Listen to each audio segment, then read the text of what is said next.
Kita ke informasi lainnya, pemirsa. Motif asmara ternyata melatar belakangi pembunuhan terhadap seorang ibu muda di Sampang, Jawa Timur. Ternyata terungkap jika pelaku merupakan selingkuhan dari suami korban.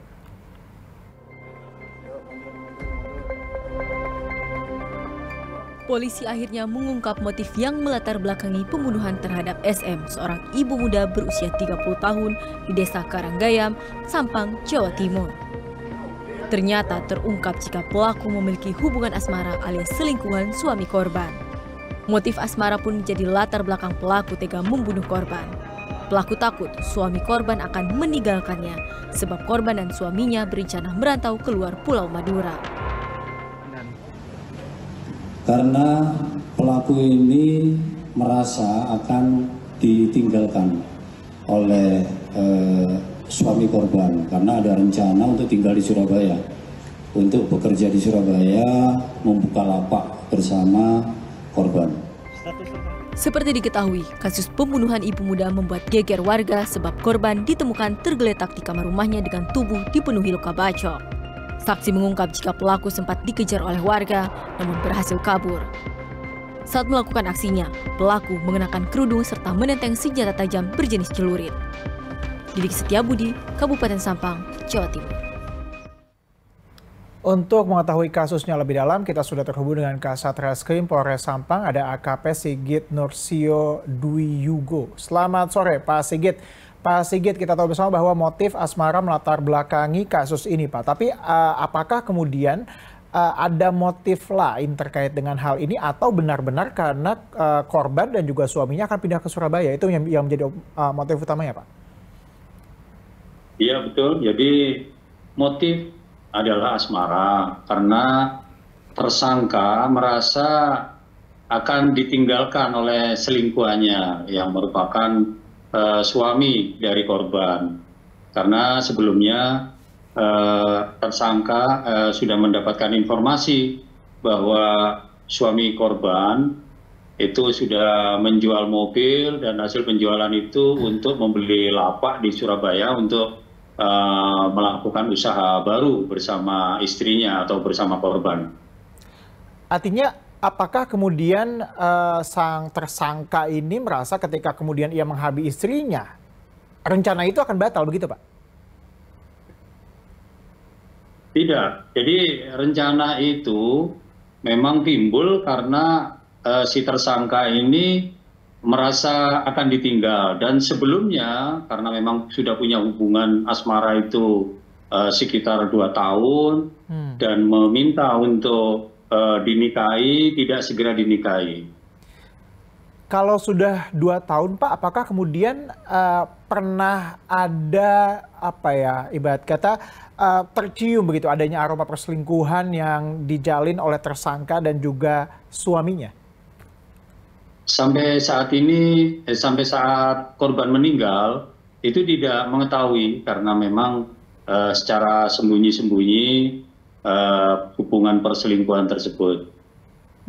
Saat kejadian, pelaku menghampiri rumah korban dan langsung melukai korban dengan senjata tajam. Apakah tindakan itu hanya berencana melukai atau benar-benar ingin menghabisi? Dalam hal ini apakah benar-benar ingin membunuh begitu, Pak?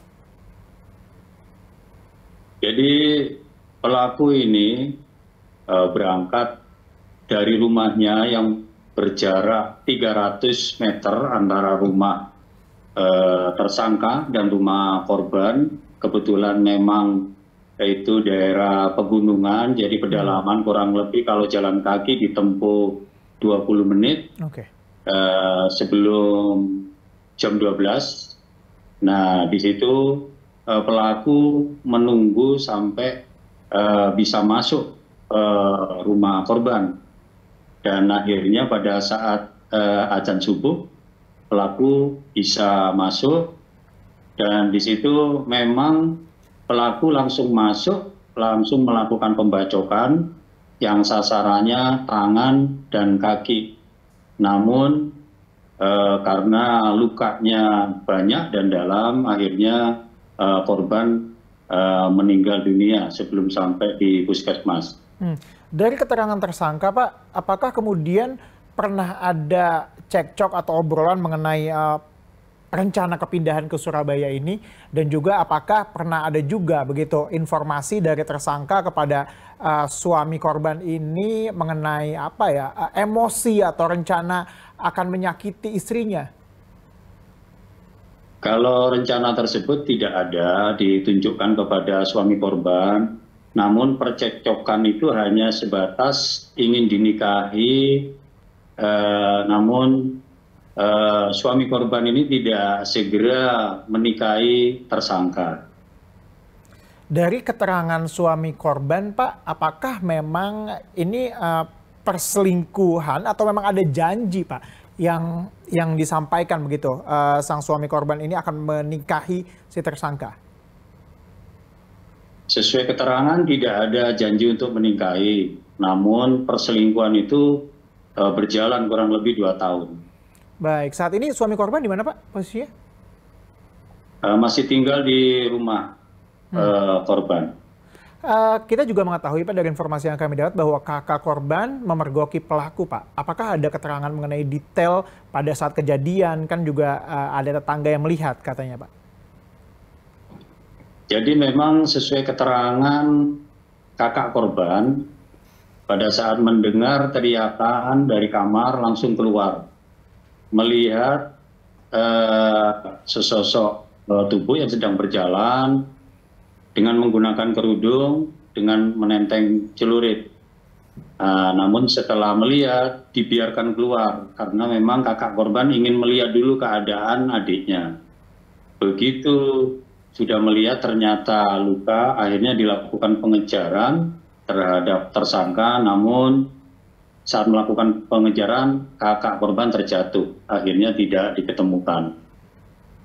Baik, kita tahu bersama bahwa tadi Anda mengatakan bahwa korban sempat mau dilarikan ke puskesmas tapi tidak tertolong, Pak. Berapa, Pak? Berapa lama kemudian yang ada waktunya di sana antara kakak korban ketika melihat korban tergeletak sampai kemudian dilarikan ke puskesmas, Pak? Kurang lebih kalau kakak korban mengetahuinya itu pas jam 4 pagi, namun dilarikan ke puskesmas itu pukul 06.00. Soalnya harus menunggu mobil yang untuk mengangkut karena memang di desa, di pedalaman. Baik, kita tahu bersama bahwa tadi Anda katakan bahwa kakak korban sempat melihat pelakunya. Apakah keluarga ini saling mengenal karena ini kan dikatakan bahwa tetangga, dan juga kapan polisi kemudian akhirnya berhasil meringkus si tersangka, Pak?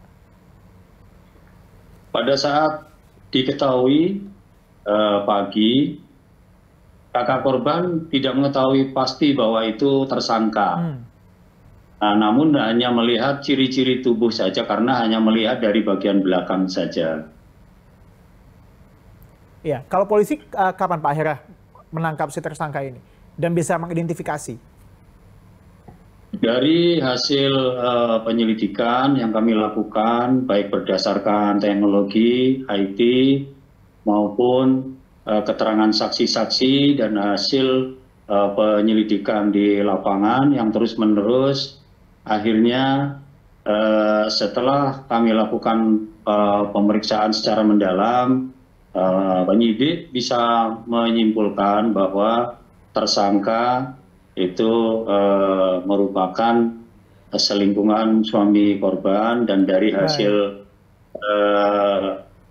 penyelidikan secara IT diketahui bahwa ada ditemukan komunikasi antara tersangka dengan suami korban. Pak, ini juga kami mendapatkan informasi bahwa pelaku juga dilaporkan bahwa sempat menghadiri pemakaman korban. Itu benar, Pak? Halo? Ya. Iya. Pak, dari informasi yang kami dapat bahwa si tersangka ini menghadiri juga pemakaman korban, Pak. Itu benarkah? Betul, betul. Oke, pada saat itu aja belum diketahui bahwa yang mencoba melakukan pembunuhan itu adalah tersangka ini, Pak? Iya, pada saat itu belum diketahui oleh masyarakat sekitar maupun oleh keluarga korban. Baik, artinya bahwa apakah memang ini untuk mengelabuhi atau memang ada gangguan kejiwaan begitu di sana? Memang sosok tersangka ini orangnya pendiam dan sangat tenang. Dari sisi kejiwaan juga sebetulnya normal.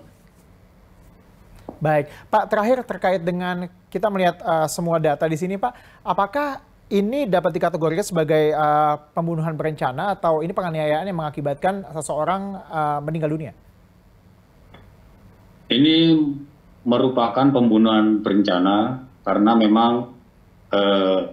tersangka ini berangkat dari rumah sudah mempersiapkan dengan membawa senjata tajam jenis celurit yang memang tujuannya untuk menyerang atau membacok korban. Baik, terima kasih Kasat Reskrim Polres Sampang, ada AKP Sigit Nursio Dwi Yugo yang telah bergabung sama kami di Berita Sore. Terima kasih, Pak.